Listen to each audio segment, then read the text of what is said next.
Right now, the most adaptive generation in human history is being told it's the weakest, lazy, addicted, soft, broken.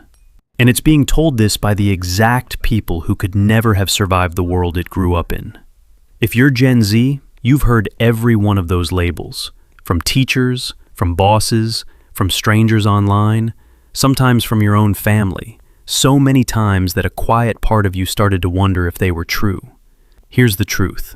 They don't just have it wrong. They have it almost perfectly backwards.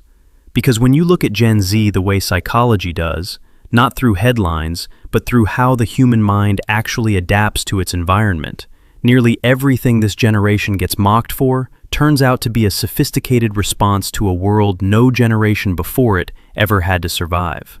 What looks like weakness is adaptation. What looks like laziness is intelligence. What looks like fragility is a skill their critics never built. This one's for you if you're tired of being underestimated, because by the end, you'll see your whole generation in a way nobody online is talking about. Let's get into it. Start with the big one, that Gen Z is lazy, that they don't want to work, don't want to grind, don't want to pay their dues. But that take misses everything. Gen Z didn't stop grinding for no reason. They watched. They watched the generation right in front of them, the millennials, do everything they were told, study hard, take on the debt, work the unpaid internship, grind the side hustle. And then they watched that generation reach adulthood to find the house unaffordable, the career unstable, and the promised payoff simply gone. Gen Z connected the dots. They drew the only rational conclusion available. If the old deal doesn't pay out, why pour your entire soul into it? That's not laziness. When an environment stops reliably rewarding effort, pulling your investment out of it isn't a character flaw. It's an intelligent response to a rigged game. Gen Z isn't refusing to work. They're refusing to be exploited by a deal that already broke for the people one step ahead of them. They're the first generation to look at the hustle and ask the most logical question of all. Is this actually worth it? And that question terrifies the people who never thought to ask it. But the laziness myth is just the surface. The next one cuts deeper, because it's the one Gen Z gets attacked for the most. Glued to their phones, addicted, brain-rotted. Now look closer. Gen Z is the first generation raised entirely inside the information age, what researchers called digital natives. They didn't learn the internet as adults, with an accent, the way everyone older did. They were born fluent, and that fluency handed them something their critics simply don't have, an almost supernatural radar for what's fake. A Gen Z kid clocks a scam, a staged photo, a manipulative ad, a bad faith argument, or an AI-generated face in seconds, automatically, without trying. They've been pattern-matching deception since before they could drive. That's not brain rot. That's a finely tuned threat detection system built for the exact environment they live in. They process more raw information before lunch than past generations did in days, and they filter it at a speed that would drown anyone older. Calling that addiction is like calling a lifeguard addicted to water. And that filtering ability connects straight to the next thing people get wrong, that Gen Z can't focus, no attention span, can't sit still, can't watch anything longer than 15 seconds.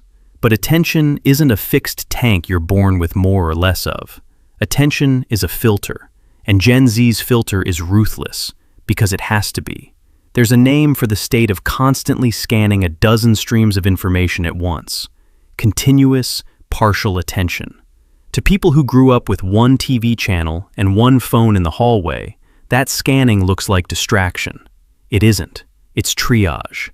Gen Z hands shallow attention to the flood of things clawing for it, and then locks into laser, hours-deep focus on the few things that actually earn it.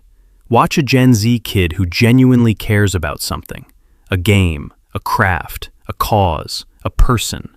The focus is total. They're not incapable of attention. They're just done wasting it on things that don't deserve it. Which brings us to the label that hurts the most, and is the most backwards of all. Too sensitive, too soft, too emotional, always talking about their feelings, their boundaries, their burnout. Here's the reframe almost nobody offers. Older generations didn't feel fewer emotions than Gen Z. They just had no words for them, so they buried them, drank them, raged them, or carried them in silence for 40 years. Gen Z has something psychologists directly link to better mental health, a precise vocabulary for what's happening inside them. The term is emotional granularity, the ability to name exactly what you feel instead of dumping it all into fine or angry. And the research suggests the people who can do this regulate their emotions better, not worse. So when a Gen Z kid says, "I think I'm burnt out," or "that crossed a boundary for me," that's not fragility. That's emotional precision the older world was never taught. What gets mocked as softness is actually a skill, knowing your own mind well enough to describe it. And the generation laughing at it is usually the one that never learned how. And underneath all four of these, the laziness, the phones, the focus, the feelings, sits one trait that ties Gen Z together, and it's the one their critics find genuinely threatening. Gen Z questions everything. Every system, every rule, this is just how it's done. The older world reads that as disrespect, or arrogance, or naivety. But look at what's actually happening.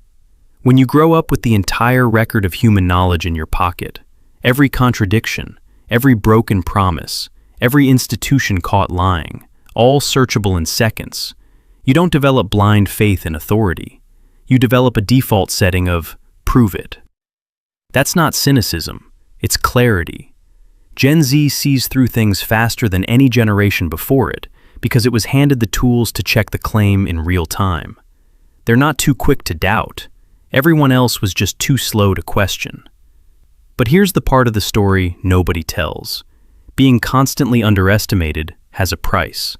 When you're told you're lazy, soft, addicted, and broken often enough, by teachers, by employers, by headlines, sometimes by the people who love you, you start to absorb it. A huge number of Gen Z carry a quiet, private fear that maybe the critics are right, that they really are behind, that something is wrong with them. And that's the real tragedy. Not that the labels exist, but that a generation this adaptive, this fluent, this self-aware, has been quietly talked into doubting the exact traits that is its greatest strengths. So if you're Gen Z, hear this clearly. You're not the weakest generation. You're the first one forced to adapt to a world moving faster than the human mind was ever built to handle, and you adapted anyway. The efficiency, the radar for fakeness, the ruthless attention filter, the emotional vocabulary, the refusal to swallow something just because someone older said so, those aren't the symptoms of a broken generation. They're the survival kit of the most underestimated one. The people calling you soft never had to survive your world. You're not behind them. You're just built for something they can't see yet. So I want to hear it. If you're Gen Z, drop the one label you're most tired of being called down in the comments, and let's see how many of us are done accepting it. And if you're not Gen Z, be honest. Did this actually change how you see them?